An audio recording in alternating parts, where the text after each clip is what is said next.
Hello, everyone, and welcome to another episode of Autism Stories. I'm your host, Doug Bletcher, the founder of Autism Personal Coach. Autistic people are the true experts of the autistic experience, and Autism Stories is where we interview autistic people to learn from their stories, experiences, and get their advice. If you'd like to be notified about each week's episode of Autism Stories, we suggest you subscribe on your favorite podcast listening platform. We would also appreciate it if you could give us a positive rating and review, as it will help others to learn about autism stories. Now, on to today's episode of Autism Stories, in which David Crisp joins me to discuss autism-specific training for frontline staff in the health and social care sectors. He also talks with me about over 100 trainings that he's completed in learning to support other autistic people. We hope you enjoyed today's conversation. David, thanks so much for joining me today. Thank you for inviting me. And I wanted to start out first and just get an understanding about where does your story in the autistic community begin? I suppose it really began, where are we? In 1999, although I wasn't diagnosed until 2007, because my daughter presented as being deaf. I know can be an early sign of autism. In fact, they actually did tests as a baby. They have a test that they call an evoked response test, where they attach electrodes to her head, and they said, well, the good news is the ears are working. I said, okay, does that mean she can hear? Not necessarily. It means, no, the brain's not getting the signals. So they did have a test later on and proved that she was hearing, but she wasn't responding to a human voice, which normally a child would do. So that was a very early indication. And even at the age of 12 months, they were saying the dreaded autism word, as it was then, but they hadn't actually done much about it because it was such a child, and she also had delays in other areas as well. So it was all put down to global developmental delay. But then as she got older, she didn't start speaking till she was 3, didn't start walking till she was nearly 2. And even then, she had a peculiar gait in that she wouldn't put one of her feet to the ground. It was like a leg would be in space. It's a bit like walking on the moon. It was very, very odd to look at. My son's a couple of years old, and he had different issues, but his was less behavioural, but more along the dyspraxic line, although later we discovered that he was autistic as well. But a classic case with her, as you find with many autistic individuals, but particularly girls, she behaved differently at school to home, in that she would scream. She screamed a lot as a baby and as a toddler, but then when she went to school, less of the screaming, but we got all that at home every day. So it came to the stage when that dichotomy in behaviour became a big issue for us. It's kind of like, they always say that when it comes to your child, the parent's the expert in their children, which is fine if professionals have the same view of your child. If they're saying she doesn't appear autistic to us, so we're not going to even assess her, that doesn't really help. But to basically short masking and then coming home from school, she'll literally walk in the door, bite the dog, attack her brother the moment he came out from school. So all those sort of classic symptoms of masking. So it caused a lot of issues because we were seeing tremendous behaviour at home. I mean, she wouldn't sleep in her bed until she was 5, 6, 7. And in the first 7 or 8 years of life, when she did sleep in her bed, she destroyed about 12 beds for using them as a trampoline or just taking them apart. And she was a tiny little thing, or still is. So we ended up, as a lot of children do, and I don't know what the situation is in the States, but particularly in the UK, if there's that discrepancy between health, education and social services and the parent, they assume that the parents are fabricating or exaggerating the child's conditions. So we ended up under child protection, which was obviously an unpleasant thing. But although eventually, but because I challenged them with facts, there were little alarm bells going on inside my daughter's psychiatrist, thinking, you like your facts, Mr. Crisp, could you be autistic? And I thought, oh no, I'm not going to say that, otherwise I think my behaviour is presented cause the children's behaviour. So it did, and I thought, and because even though I knew a little bit about it, I thought, no, I'm not strange like Rain Man or anything like that. So, but they did an assessment, and as a result of that, I was diagnosed as being autistic. Then said, because of all the tests that come back, psychology tests, there was nothing to present that we would present the problem as parents. there was no problem how we were raising children up. It's just that they presented differently, which can happen. And they then said pursue a diagnosis. So my son was diagnosed about 6 to 8 months later, being Asperger's syndrome like myself and dyspraxic. My daughter, because she had other issues, she had a genetic condition as well. She wasn't actually formally diagnosed as autistic until she was 15 and a half. And by then, it was quite fast because she had every label other than autism you can have. She had non-verbal learning disability, opposition defiance disorder, she had OCD, she had dyspraxia, she had learning disabilities. She had all the things that individually aren't autism. Put those together, then all routes lead to Rome, and Rome being autism. So it was kind of fait accompli in that stage. And unfortunately, people that diagnosed were the same people that saw her when she was 5 and a half. And at that stage, because of a global developmental delay, they weren't quite sure if she was definitely autistic or something that was part of her global developmental delay. And they felt terrible for not being able to diagnose them then, but unfortunately, that wasn't followed up, so hence the delay. So for me, when I was diagnosed, it made a lot of sense, as you probably already gathered in this short time that we've known each other, by a few minutes, that I can talk for England, as we say in the UK. And I was dumbstruck. I was very quiet, trying to digest the information, because even though I'd done the AQ test, which came at 48 out of 50, I've done really well, definitely presenting enough indicator of autism. And I knew the answer, but it was kind of, how do I go from here? Mm-hmm. What difference does it make to a man who's 42? Yeah, I've got to change my lifestyle, not necessarily, but it did make me think all those years of being socially awkward, all those years of being a good worker but struggling to have mates in the workplace, all those years of being quite studious at school but having very few friends unless they were what we'd now call geeky or nerdy themselves. So it made a lot of that finally make sense.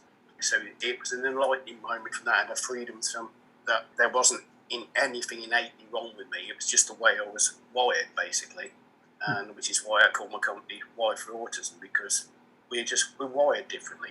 It's no longer viewed as a deficit being autistic, but a difference. Yes, there are some autistic people that do have learning disabilities, so in which case they could be regarded as having a deficit, but most of us, we are disabled by those around us, by society, trying to conform to social rules that make absolutely no logic whatsoever. And unfortunately, we don't find it naturally easy to absorb those social rules. We have to learn it. And if you've got the intellect and the experience, in my case, at the age of 42, I'd learned enough to mask a lot of those behaviours or know when to keep this stum, as they say. So that's about it, really. Now, you mentioned you starting your own company. You're the founder of Wired for Autism, which offers specialized autism-specific training for frontline staff in the health and social care sectors. I've supported many people over the years in going to the hospital, and there seems to be so much of a lack of knowledge about particularly sensory and social communication from the medical staff. In regards to those things, are there some common mistakes you see made from staff in this environment? I think the biggest thing is that either people don't know about autism, or now there's the awareness, more people are aware of it, but they're not aware of the vast differences throughout the spectrum. You know, that autism for some people is Rain Man, for other people it's non-verbal. I mean, even when my daughter was young, she can't be autistic because she's a girl. She can't be autistic because she can speak. Which is, as you know, it's now crazy. But it was kind of that interpretation. It only affects boys, and they can't speak, and their education is subnormal, or they're a savant. They've got these great skills that they can drop a load of matches on the floor, and they can say there's 456 matches without pick them up and counting them. Yes, there are autistic savants, but you're talking about very minuscule number of autistic people. And Rain Man is a great movie, but unfortunately, most autistic people aren't Rain Man. Equally, not everybody's like Spock from Star Trek, Data and an automaton. They're so full of logic, they have no emotion they can express. Other people, like myself, can be quite emotional. but you can't always control those emotions or see their emotions or read those in others, particularly the more complex emotions. Now, happiness and sadness is quite easy, but the difference between frustrated and angry, very, very difficult. And it's not something you really explain. It's just something you either know it or you don't. You have to learn that if you're autistic, what the difference is. So it's those sort of things. So when I was part of the Oliver McGowan training, which is a training they've now passed into law for everybody that works in health and social care in England, that have mandatory training in autism. One of the things you look at in that is the fact that one size fits all to autism. It's not. Now, everybody's very, very, and trying to explain to people that some people are autistic, very, very articulate. They can seem like very knowledgeable. Some can stand in front of a room, take a really good presentation, appear to all intents and purposes very able. But particularly if they're talking about their specialist subject or themselves in view of their autism or whatever, then it's a script. They know their own life, so they can talk about that in an easy way. But if you ask a question that throws them off centre, they may have no idea how to answer that. So it's very, very different, isn't it? And it's easy to be confident if you're talking about something that you're really knowledgeable about. And that's the thing. It's that ability to bluff and all those sort of things that can be naturally very, very difficult for autistic people. And neurotypicals sometimes have more style than substance, but I think a lot of autistic people, it's substance very often rather than style, and that can be the difference. So in a hospital setting, they can present as being very similar to anybody else until they come to perform a procedure, whether it's weigh them, do the blood pressure curve, whether to give them a blood test or whatever, not explaining what they're going to do. And suddenly this person comes into the room and starts sticking a needle in your arm. And I'm thinking, why are you doing that? Why are you, in effect, assaulting me with a needle? And then on top of that, you've got the sensory difficulties of pain. Some people are autistic, even simple like having the needle stick, absolute agony. Others can literally hobble into emergency, or the ER, I should say, in America, and have a broken leg, and they're walking on it. Yeah, they're limping, but feel no apparent pain because those pain receptors haven't gone through. And explaining that to people, can that not hurt? Your leg's hanging off, or whatever. Very, very difficult. Or explaining symptoms. For example, my daughter will say things like, I have a headache in my stomach. She's got a headache. Does that mean she's got pain in her stomach? In other words, she's saying she's got this pain that's like a headache, but it's not in her head. And that can be very, very difficult then to come across that to somebody and explaining things. Or some autistics have echolalic behaviour, which they'll repeat something. So they'll say, I took someone to see a general practitioner once, and the doctor goes, touch one leg, does this hurt? Yes. Touch the other leg, does this hurt? Yes. And it turned out it was only one leg that was hurting, but his response to any question was yes. So you can imagine, from a medical point of view, very, very confusing to explain to them, maybe then look at other symptoms. Are they grimacing? Are they limping on that one leg compared to the other? Well, yeah, there's more.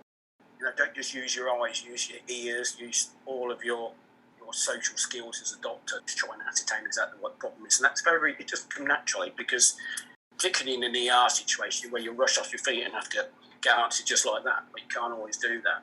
And although as a community, autistic individuals are getting rid of the puzzle piece, but sometimes we are a puzzle to the medical profession, and in the way that in an ER situation, every patient is a puzzle, and to try and find out what the diagnosis is. That's being the detective. And autistic people, with that being a detective, would that be harder if their symptoms are not showing on their face or they're behaving in a certain way? For example, my daughter will have a very high pain threshold. No, she also has joint hypermobility with dislocated shoulders very often, and it clearly dislocates. You can't feel that pain, and yet you gently brush your hand, you hold her hand when she's falling asleep too gently, and that causes physical pain. So you can have that dichotomy of even pain reception between one and the other. So it makes it very, very difficult then. Now, there's currently no medication that universally helps all autistic people. Yet I think so many times medical professionals prescribe either the wrong medication or the wrong dosage for autistics. Yeah. So when medical professionals are thinking about prescribing medication, what do you think are some of the most important things that they should be thinking about in this process? Well, the first thing is that biochemically, everybody's different, but many autistic people are biochemically very different, as well as their physiology. So their reactions to certain chemicals might not be the same as another person. So, for example, they may have an adverse reaction to, say, an antipsychotic, or it might not work so well. So then what do? They give them more. And you have to then look at the reason for the medication. Is the medication to control the behaviour? Is it to keep someone sedated, keep them calm, or what is it for? And sometimes it's an easy option, isn't it? Someone's presenting what's regarded as challenging behaviour. Well, give them a sedative. Well, sometimes that's the last thing somebody needs. First of all, it's not going to calm them, because in the meantime, you've got to hold them down, stick the needle in if they're scared of needles or whatever. And secondly, while they're in that situation, being touched and then the threat of that needle seeing to come to them, well. And also, very often with medication, by the time that medication is taken, before that medication is even taking effect, that person, by literally being left alone, has calmed down anyway. In which case, what's the point? I mean, even in my last job, I know it wasn't autism, it was dementia, but we had a couple of chaps have a little bit of fisticuffs, a bit of handbags at dawn, as we say. And the nurse came around with ready to give them both tablets or an injection. By that time, they calmed down. What's the point in giving it now? Why are you calming them down when they're already calm? When the action of giving them something to calm them down is going to make them agitated. And that's often what they do. And I think, particularly in the medical profession, sometimes the answer is to want to physically do something, to fix somebody, to make somebody better. And it's not meant in a necessarily negative way. And sometimes the answer is to stand back, give them a couple of minutes, and then see what happens. If they calm down on their own, they didn't need medication or whatever. And sometimes that's simply all that somebody needs, is that bit of space, that bit of peace and quiet. In the ER, it might be difficult, but they need that peace and quiet to calm down and then go back a couple of minutes later, and they'll be very happy to comply or something. If someone says, I don't want to see this doctor, go back a couple of minutes, and that doctor says, I know you don't want to see me, but all the others are busy. Shall we start again? And most people, even autistic people, very often, they'll say that's fine. It's that person, they've recognised, they know that person because they've already introduced themselves, they've got that information in their head. Yes, it's fine, you approach me. It's very, very difficult. And it's become even harder now because we've had the dreaded COVID. I've got one on here. We've got the mask. And I don't stay in America, but I know in the UK, a lot of people now are wearing scrubs. So you don't know who's a nurse, who's a doctor, who they are and all that sort of thing. That makes it even more confusing. So you can't read their facial expressions and you can't even try and figure out what this person's job role is. So it's very, very difficult. So all of a sudden, you've got somebody that you don't know if they're a cleaner or a doctor ask you all these questions. Well, you're not going to want to help them, are you? With answering those questions, you're not quite sure who these people are. And sometimes it's something as simple as that. Wearing a name badge, for example, introducing yourself properly, showing someone your ID so at least that they know who you are. Yeah. And even saying, yes, so that is me, even though the picture's horrible. Most people, even a lot of autistic people, they say they don't do humour, but would understand that sort of humour, so it's kind of like making it that gentle approach of not going in like a bull in the china shop and just relaxing and give that person a bit of time. And more than anything, plan what you're going to do, to explain to that person what you're going to do and why you do.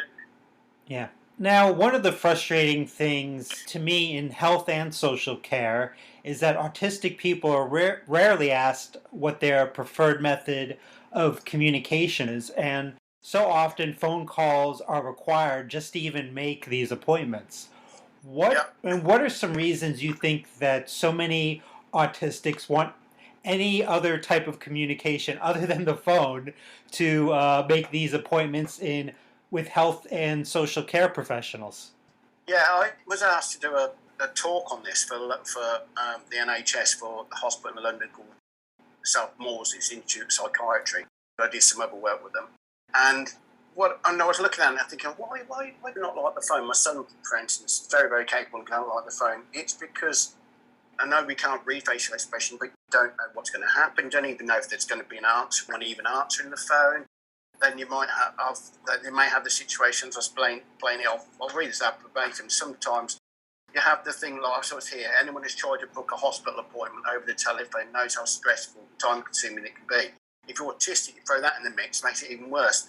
First, you may have a long delay to get an answer, get a phone call tone.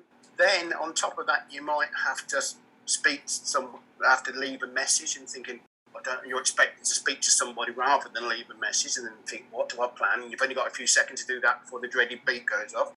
Or even worse, you get that, I'm sure you do in the States as well. Your call is very important to us. And you're thinking, yeah, it's that important, you keep you waiting on the line for half an hour. And then, and in the meantime, you're hearing the worst rendition of Greensleeves since Tudor time, going off in your head, or something even worse. And so by the time you're actually through to human being, you've probably even forgotten what it is that you want to speak to them about. It's very, very difficult. And also, sometimes with certain things it's easier, like your phone. My son finds it difficult, but phoning for a taxi is a bit easier, isn't it? You have a set script. You go, phoning for a taxi, I just want a cab to pick me up from A to B at X o'clock. But in a health bit, they may ask you questions, and that throws you off kilter. That's a curveball to a lot of autistic people thinking, I just want to book an appointment. I don't want to tell you my life story. I don't want all this sort of... And it can be very, very difficult. So there's lots of things on top of that. And then you even have some people that just don't like using the phone because of... They may have a bit of OCD, and touching a phone and speaking to somebody like that might be difficult. Well, there's lots of different issues in there. So I actually think the better, if you can do it, is by a text, because it's written. That person again gets a clear response to what it is that they can write down, which is easier to write something very often than say it, whether you're verbal or not. Or, like we're doing now through like a virtual call, like a Zoom call, because you have the advantage that I can see your face if I want to, you can see my face if I want to, or I can turn my camera off, so yes, I'm still talking to you, but you don't have to see my face. Now, sometimes you may have to, but very often, if you find that part difficult, you can do that. And if you're not sure what to say, you can even put things in chat. So you've got lots of different issues, haven't you? You can say, well, I don't know how to say this, I'll write it down and see how it, and before I press send or whatever you do on chat, then you can read through before you send it. Is that sensible? Before I send it. Well, you can't do that over the phone, can you? You can't really have a set script. It's very, very difficult to do that. So there's lots more curveballs, shall we say, as I've said, that get in the way that makes it very, very difficult. And also then you've got the thing of, is it a good line? Can you hear the people? Is there a pigeon coming in the background I can hear at the moment, for example? Dog barking, there's lots more things that get in the way of keeping your focus. Obviously, if you're using headphones like I am now, that's a lot easier as well. But again, it's still not ideal. Sometimes you need to see the person, or at least have an idea who it is you're talking to. And some people say, hello, and you think, yeah, but I didn't get that name. What was that person's name? For example, I had to phone somebody this morning for a meeting about my daughter next week about health care. And yeah, I got the number eventually after playing the message twice. But I haven't got a clue what her name is because it was such, she said it really fast. So I just phoned her up and just said, I hope the person gets this, I hope you get this message. I didn't get your name, even on the recording, but so even that can be difficult, can't it? And when something like a Zoom call, you'll have a name come up usually or something like that, so you even know the person that you're speaking to. Or you even get the silly situation where, like I did today, I had to make a phone call, again for my daughter, and you're going around the houses, as we say, lots of different, trying to get the right department, the right person to speak to. And it was quite annoying, really. Now, in preparing to talk with you, I read that, beyond your lived experience, you went through lots and lots of valuable training to support other autistic people. In fact, I read you've completed over 100 different courses. So I'm wondering, it sounds like you'd be a great person to ask this question. After taking so many courses, what do you think makes for a good course or training regarding learning about the autistic experience? I think about autism, I think is that, like I said at the beginning, if you notice, I know it's very glib and said all the time, you met one person who was autistic, or one person with autism, you met one person who's autistic. Very true. Some training is very, very generic, and it's very using the medical model rather than social model that we consider to be defective in some way. We have these deficiencies. And for most people, it's more a difference. We find social communication difficult. Most of us can do it. There are some that can't. So it doesn't mean that we're handicapped in that sense, but we are disabled by how other people communicate with us. People don't tell us what we mean and all that sort of thing. And trying to get that across, and of course, can be very, very difficult. That's a big thing. And also, it's okay just having the generic autism training, but I think as well people need training on specifics. Like if you're supporting someone that's non-verbal, things like teach or objects of reference and all these sort of things that aren't really covered in a blank autism awareness training, which was useful. And by objects of reference, it pertain, for example, even as someone that's quite able, if someone is taking their swimming kit with them, then they know by taking the swimming kit, logically, they're more likely to go and swim than they are to play golf. So you don't need to necessarily tell them or show them a card that says swimming. Bit of a clue if you're carrying your swimming trunks. You know, most autistic people, even people that have a learning disability, aren't stupid. You know, why would you take your swimming trunks to golf? You wouldn't, unless you're expecting to drown in the bunker. You're not going to take it with you, are you? So again, those sort of things can be quite helpful. If someone's really stressed, you know, you've got that clue, haven't you? So, and again, or show them a symbol for a bus, then they know they're going on the bus, not a train or whatever, and the bus is here. You know, it's much it's simpler, even for people that are quite able. That little bit of a visual clue can help, you know, sometimes. And again, and not using too many words or whatever you need to use. And of course, and also we're doing the courses as well. You learn other things. For instance, a lot of the strategies you use with autism work very well with a person that's drunk or on drugs. You know, the low arousal approach, the staying calm, etc., or whatever. But then you have people that got PDA, where pathological demand avoidance, where most autistic people use minimum words trying to keep people on track with that. Because they're avoiding instructions, you may have to say something instead of saying, "Oh, I'm going out." Maybe so. It'd be, "Do you think it would be a good idea if you wore a coat?" So it becomes that person's, in that person's mind, it's their idea to wear a coat. Okay. So that it's that sort of thing that you need to look at, and they can only do that through different forms of training. And also, I did a talk on autism and mental health and explained to people that although autism is listed as a mental health disorder under the DSM-5, it's not in itself a mental illness. But having said that, a lot of people that are autistic do have mental health issues, particularly around anxiety, because social situations don't come easy to them. So they become anxious to that, or they're isolated and know that they're different to the majority of people, so therefore they feel that angst. Others don't give a monkey's what anybody else thinks about them, so they don't have maybe so much anxiety around those sort of issues. So again, and that can't be covered very often in a 2-hour training program. So that's why you need backup with and do other courses to learn little bits. For example, when I worked for the National Autistic Society, we had like a generic 2-day autism course. From there, we learned different things as we progressed and spent more time working with people. So then you've got examples to relate to. Well, you know, rather than just do a lot of things from day one. And it makes a lot of sense, doesn't it? You know, you need to talk what not to do when it comes to behaviour, but then later you sort of the best approach is to help somebody with a particular behaviour, but you need to have experienced some of those different behaviours first and got some experience to fall back on, if that makes sense. Now, getting back to the business you founded, one of the services that Wired for Autism provides is autism needs assessments to adults or children already diagnosed as autistic to assist with obtaining appropriate education or support. How do you go about determining recommendations for the needs of each individual? Well, obviously, one of the things that, obviously autism, the diagnosis should in itself be needs-based, but very often it's not. It's because it's a clinical thing. You're looking at what things does somebody find difficult rather than why they find it difficult. But in this, by a needs assessment, what you're looking at is, yes, this person's diagnosed as autistic. How does being autistic affect them? How does being autistic affect the relationship with other people? How does it affect the family dynamics? Which they can't do that in an assessment, in a diagnostic assessment, because it would take forever. But so then you're then breaking it down to a need rather than the diagnosis. But even a pre-diagnostic thing, you don't necessarily need to have an autism diagnosis to have certain behavioural strategies. Because if you're not autistic, they're not going to do any harm. A low arousal approach, keeping calm around somebody, that is what most people view as a tantrum, what autistic people and people that know autism will say is a meltdown.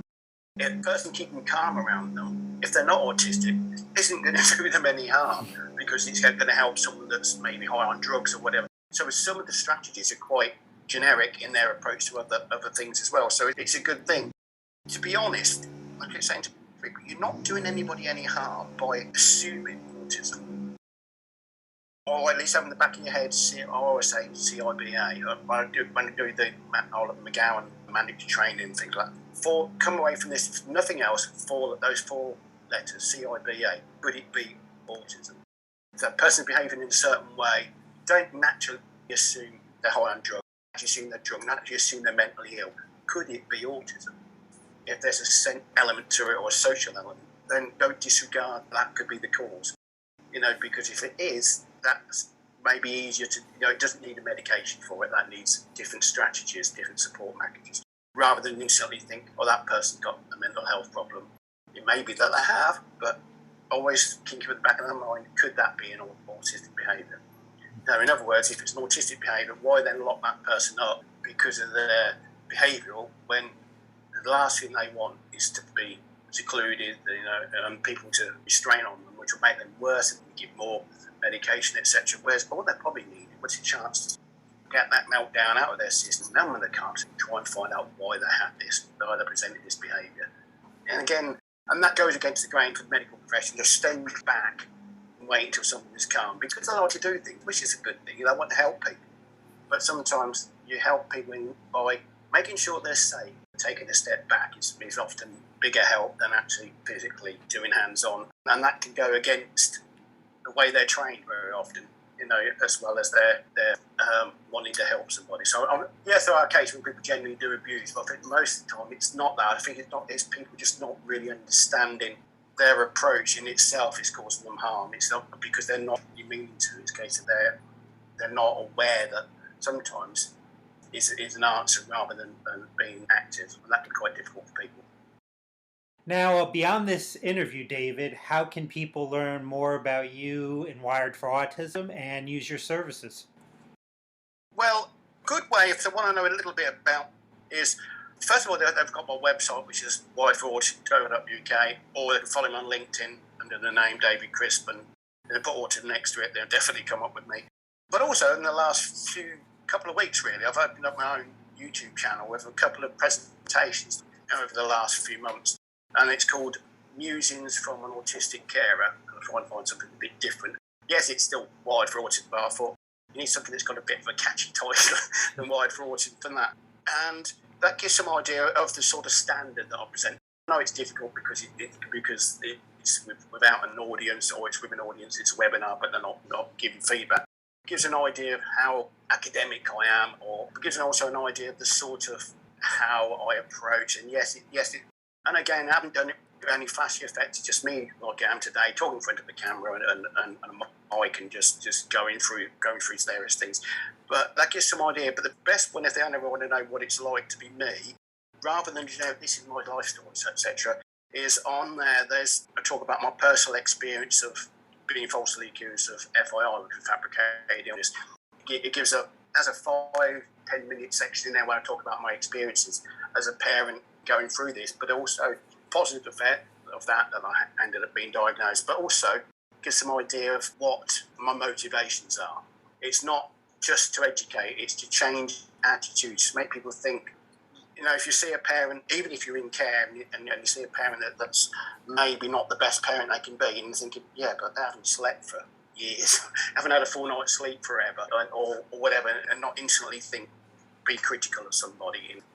One of the advantages, I think, that I have over other people, yes, there are all autistic people that present training, is that I have several different heads. I'm an expert by experience as an autistic, though I don't like that term, an expert by experience of being a parent of autistic children and obviously an autistic parent, which is 2 different things, supporting people that from literally getting the bite marks and the kicks, etc., from autistic people, and delivering training. So again, there's lots of different heads there that I think it gives it. So I've got that opinion where I can see things from a carer's point of view, from a professional carer's point of view, from an autistic point of view, from a parent's point of view, even from being a child's point of view. Yes, in my case, it was a long time ago, but I can remember being bullied at school. I can remember being bullied at work and still have been in recent years.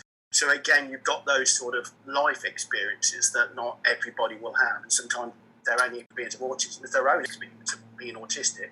Not there's anything wrong in that, but if you've got other views, then you get a bigger view of the autistic world. And I was mentioned about being expert by experience. It's a term that National Autistic Society use for me when they be doing their training. But I don't actually like the word expert. I think when it comes to autism, there are no experts in my opinion because everybody's different. There are people that experience. Yes, I like the experience word, but not necessarily expert. But equally, I wouldn't shoot down a psychologist because they're not autistic and say, how dare you autism training? Because if they've spent 30 odd years with autistic people, you'd hope that they picked up how an autistic person thinks. Otherwise, what they've been doing for 30 years. So again, I don't think you just snap them down. But equally, they can't really know what it's like to live with autism. They can know what it's like to help someone, but living with it's a different thing. And I think that lived-in experience is valuable, but not on its own. I think in conversation with professionals as well, it needs to be an all-round picture, I think. Well, David, I truly enjoyed our time together. Thanks so much for making time to talk with me today. Thank you very much, Doug. It's been an absolute pleasure to talk to you. Thanks so much to David for the conversation. To learn more about David and Wired for Autism, check out the link in the podcast description for this episode. If you're having challenges with getting your medical needs met, things that David was talking about in this episode, through proper medical care, this is something we often support clients with in regards to the coaching of Autism Personal Coach. Through Autism Personal Coach, we provide autistic adults and teens with extraordinary support to live self-sufficient and purpose-driven lives through our customized coaching. If this is something that you're interested in, then please visit autismpersonalcoach.com for more information. I hope you enjoyed this episode of Autism Stories, and if you did, if you could tell a friend, foe, or anyone you know about it so they could have the same enjoyable experience as you when listening to Autism Stories, it would be very much appreciated. Until next time, I'm Doug Bletcher of Autism Personal Coach. Talk to you then.